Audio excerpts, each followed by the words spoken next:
Guys, nakakita na kayo ng aso na mahilig sa tortilla chips. Ayan.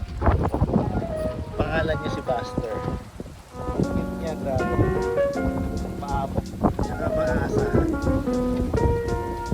Tortilla chips, barbecue flavor, this dog. Nothing beats that.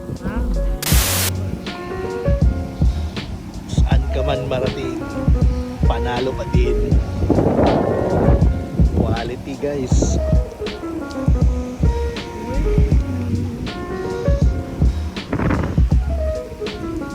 Nice. Ito yung ating kaibigan dito sa aso. Wala siyang pangalan. Pero pag pumunta kayo dito, make sure na bibigyan mo siya ng treat kasi mabait siya. Magiliw siya na aso. Make sure na bibigyan niyo siya guys. Isa siyang dakilang aso. Dogo.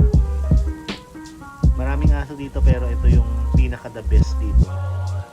Sobrang accommodating niya. Grabe. Mabuhay ka hanggat gusto mo. Cool. Yes, indeed. Yes, indeed. Who are you?